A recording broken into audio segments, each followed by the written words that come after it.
Labas natin yung guide, and then hila tayo, ilagay natin siya sa gitna. Ganon din sa kabila, hila tayo dito, lagay natin sa gitna. Ngayon, pag hindi mo kunwari, yung guides natin, yung guides, unlock ko lang yung guides. Gusto mo ito, nandito lang. Gusto mo siyang align sa gitna. Select, and then pwede na yung align din. Align. Para ma-align siya sa center.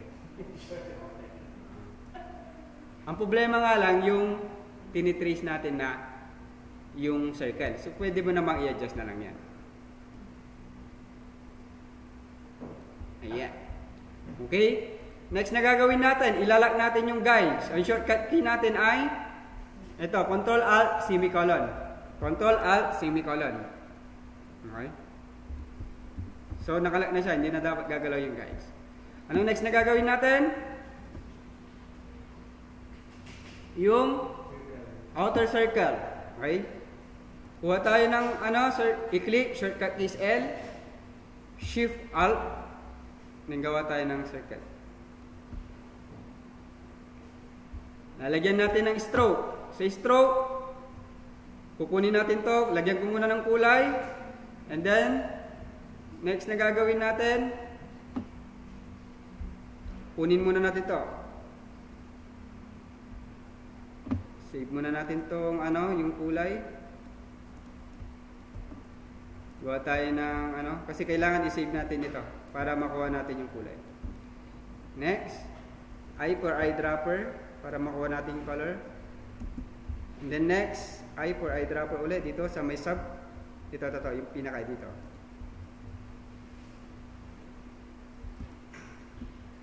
Then next, kunin ulit natin.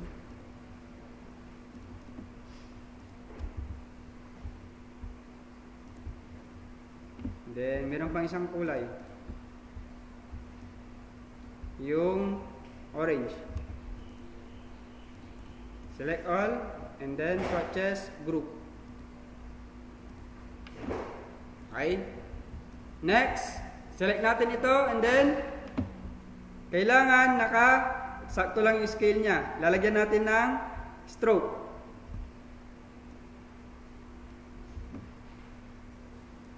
Ano yung kulay ng stroke? Nandun na rin. Hanapin lang natin dito sa may swatches.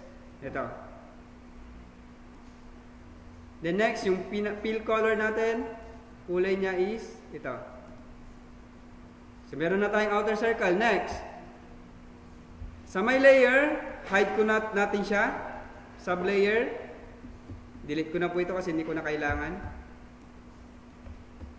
Sa may sub-layer natin, hanapin natin ito. Pagka-click mo to, meron po diyang guide na indicator. Green. Ilalak po natin siya. And then hide. Next. Yung susunod na kulay is yung kulay green. Ito. Make uli na eclipse. Ganun ulit sa center yun. Parang hindi naka-center itong Yan. Next, ano yung kulay niya? Kulay. Alisin natin yung stroke. Yung fill color niya is green. Yan. Next, hide uli natin to. Next dyan is yung inner circle na. Yung puti. Gawa ulit tayo ng circle. Ganun ulit. Ito na yung tricky. Okay? So, white ito, tama. Ito yung kulay natin. Yan. Yan. So, para mas makita pa natin, kulayin ko na lang ng other color. Yan. Next. Isusunod natin ngayon dyan yung Department of Agriculture. So, paano natin siya gawin? Ang gagawin mo dyan, select mo yan, and then next, ikakopy mo. Ctrl-C. Ikakopy mo muna.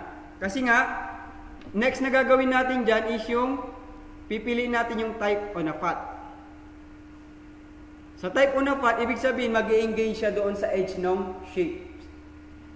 So, nakaselected po yung shape, and then i-click mo siya dito, ibig sabihin, mag-i-engage na siya ngayon sa edge ng shape. So, pwede mo na i-type yung Department of Agriculture.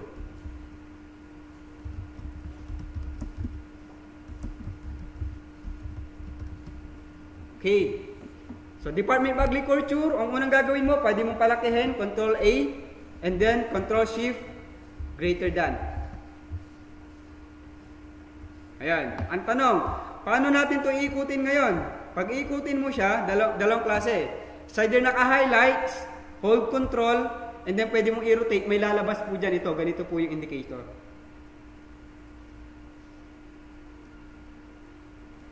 Or, meron pang or.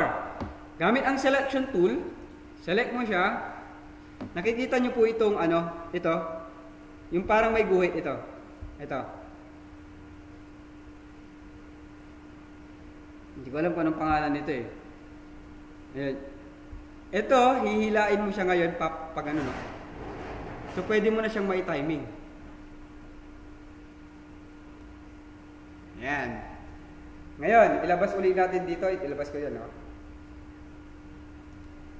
Pwede ko nang i-paste ngayon yung, paste yung ginawa ko kanina, yung kinapi-paste ko na, na shape. Control F. Ayan. Mapansin natin, hindi pantay po yung Department of Agriculture doon sa ginagaya natin. Kasi nga, parang sagad eh.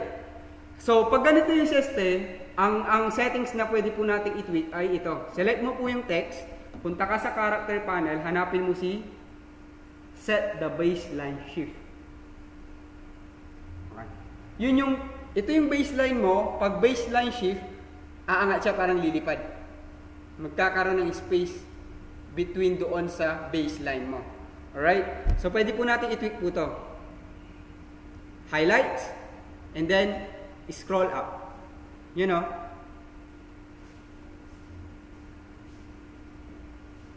Kita niyo po? Ayan. Highlights, and then shift. Itong scroll. Itong baseline shift. Next, ano pong pwede natin i-tweak dito? Dahil hindi nagpapantay. Ang pwede po nating laruin dito yung tracking kasi nga space between the character. So pwede po nating dagdagan po yung tracking. Dagdagan natin yung tracking and then pwede na natin ikutin ito. Dito ko select. Ito natin. Yun o. O, diba? So, okay na siya. Almost na, pwede pa natin click to. O, di ba? Ito, gawin kong bold. Kasi parang bold yung Semi-bold. Pag semi-bold naman, medyo nag-adjust ng konti. So, pwede mo ibalik ulit. Yeah. Next na gagawin natin, papalitan natin ng colors. Okay na siya. Diba? So, pwede ilabas nga natin yung ginawa natin sa my layer. So, ito na yung ginawa natin kanina. So, mas malinis na. Okay? Next.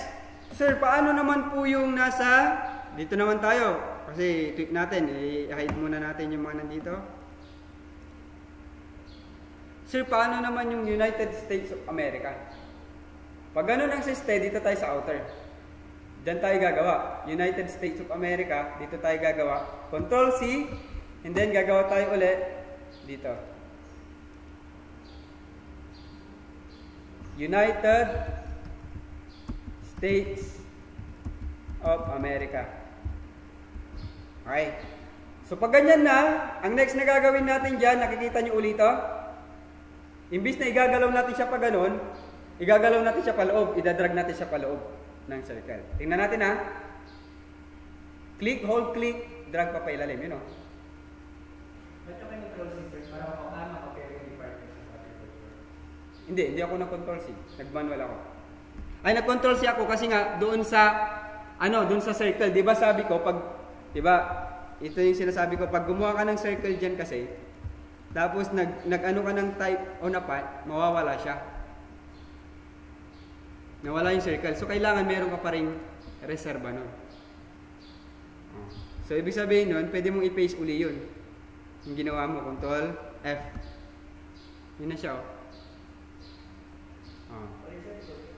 Control F. Kinontrol F. Bakit po kailangan ng control C? Copy.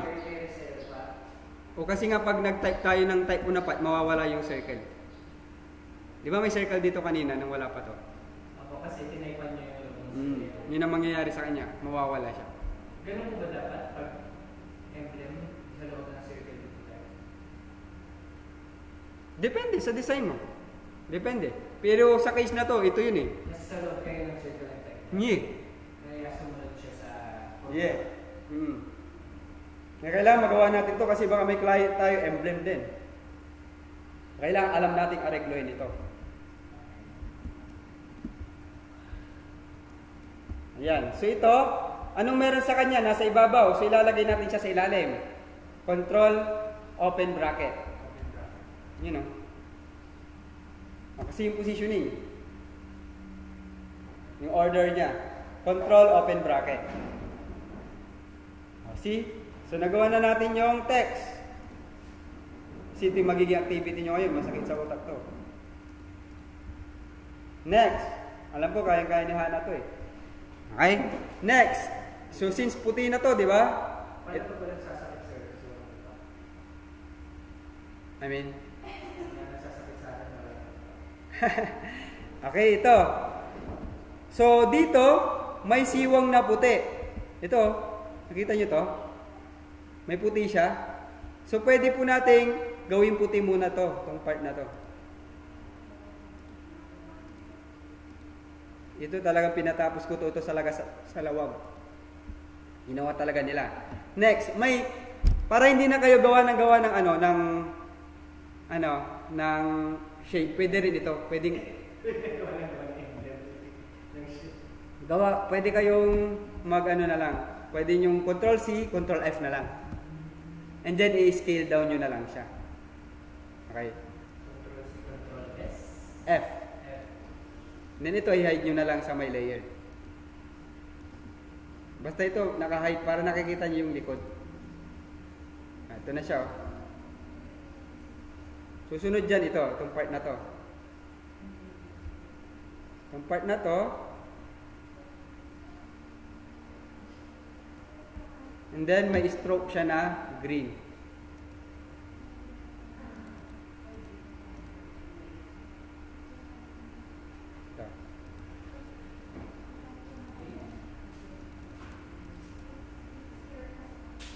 Yung stroke niya, outside. Kanina inside, align center, ito outside. You know.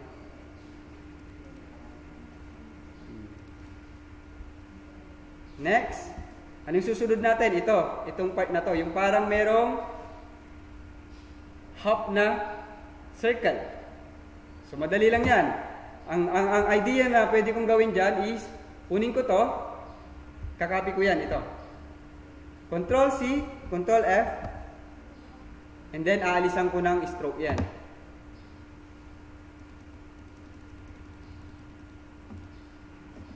And then, eyedropper, kunin ko yung kulay nito. Ito na siya. Ito na siya ngayon. Tama?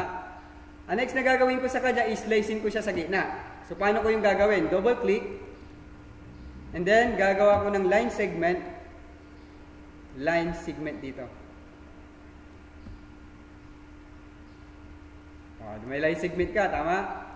Meron kang circle, meron kang line segment sa gitna. Shift. Ito na siya. Ito na siya ngayon. Parang ganyan. Next, i-divide mo siya gamit ang shape modes. Next, direct selection tool. Gusto na divide na siya. Select mo to and then delete. Ito na siya ngayon, half. Tanya po. Ayan. So, next na gagawin natin, ito ngayon. Yung parang may ganun-ganun. Diba? So, gawa tayo ng line segment. Gawin natin siyang stroke size niya, masyadong malaki.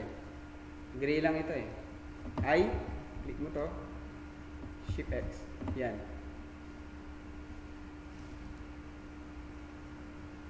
Sa stroke po kayo lumabas? Apo, line.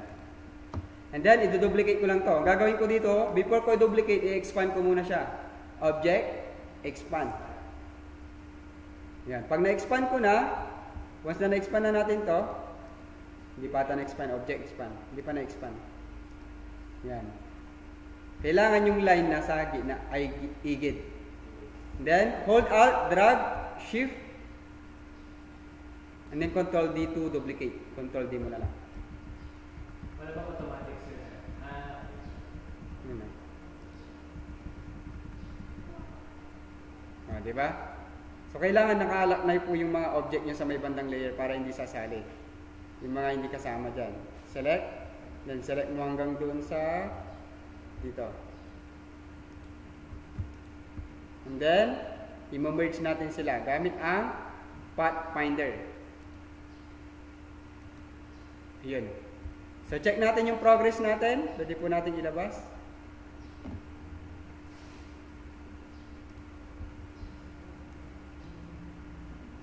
Hindi pa naka-select.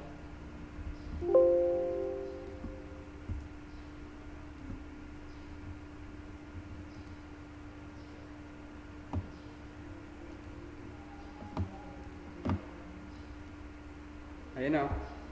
Naka-merge na. Check natin yung progress natin. Dito na siya ngayon. Diba? Mas luminaw yung logo. Binigyan ka ng logo, blurred. Di pa linawin natin. Okay? Next. Anong susunod natin sa kanya? Yung ito. Yung parang plato rin o dito na hub. Tama? Kalahating haling din eh. Select natin ulit. Kagaya ng ginawa kanina, ang kulay nito ay orange. Hatiin natin ulit sa gitna. Select, select, and then divide. Right click, ungroup, and then select.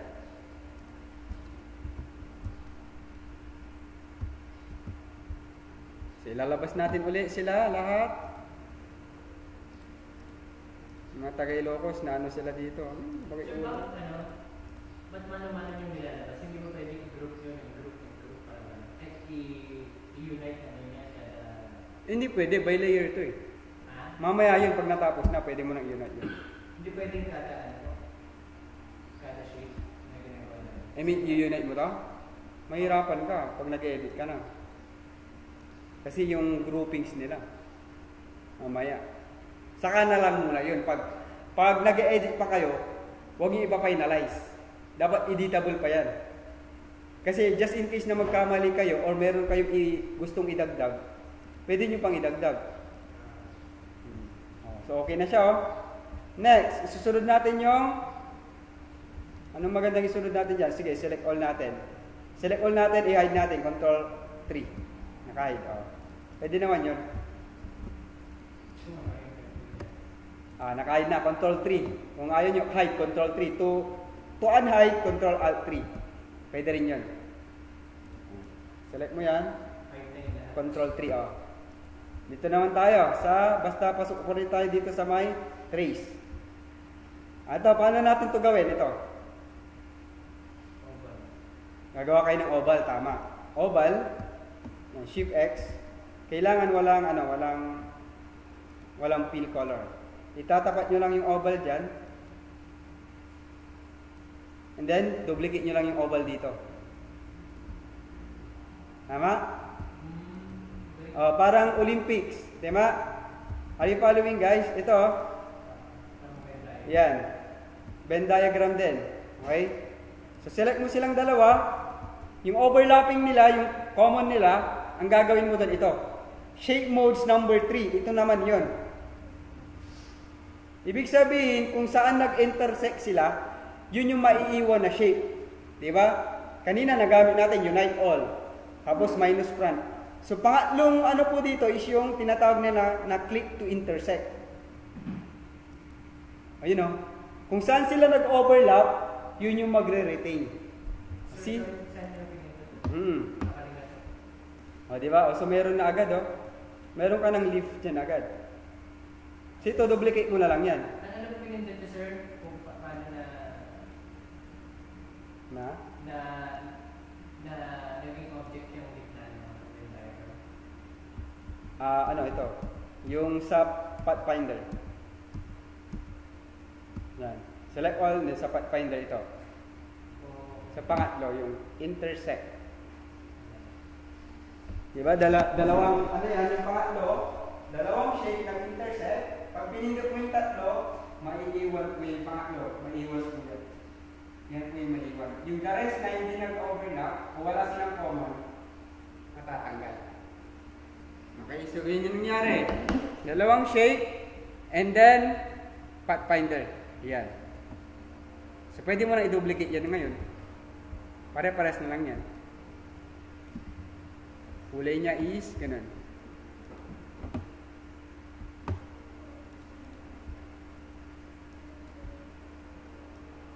Sumano-mano niyo po itong gagawin.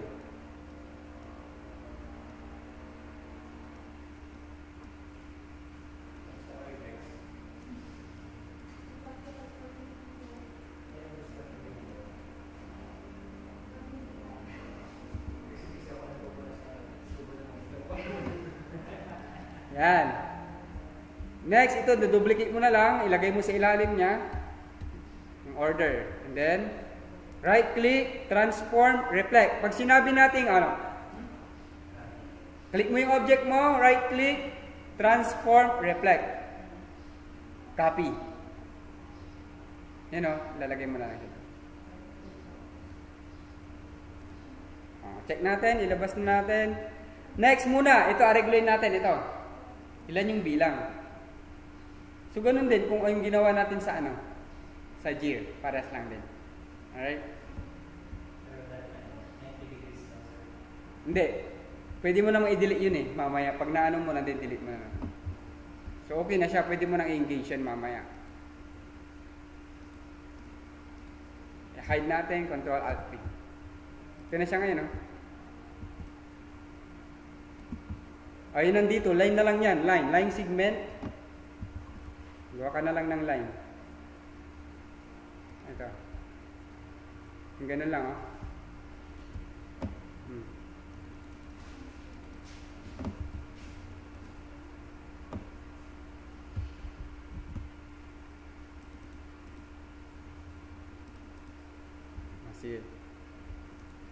So, ang pinaka-activity nyo, dito, pili kayo ng mga 2, 4, 6, 8, 10, 12. Pili kayo ng 6.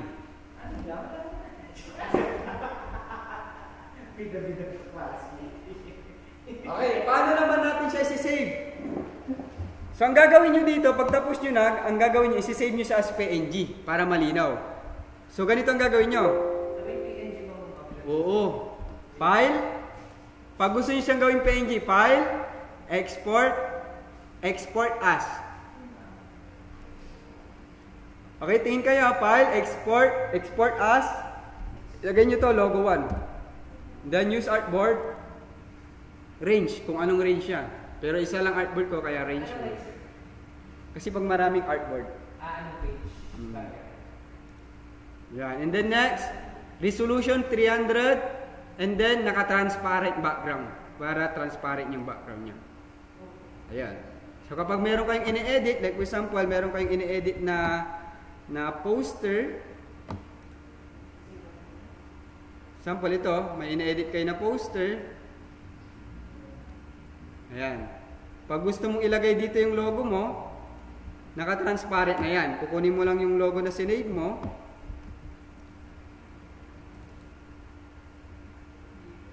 Punta ka ng demo. Ito na siya. Anong file type yun? Kasi na-try ko nandito ko nailipat yung gear ko dito sa computer from sa USB. Wait lang, sumama itong Anong file type ko Yung? in-export ko siya save as ko lang po pala siya sa yung file type na. Yung raw file yun, may edit mo pa yun. Raw file siya na maliliit. Raw file lang yun.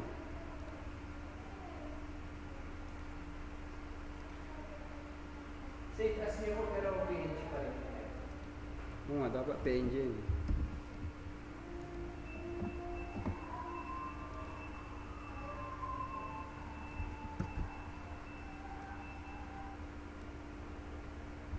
Bakit eh? Sumamang background pa din. Check pa lang.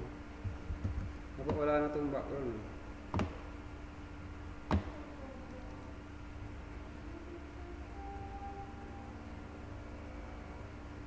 May background pa din, oh.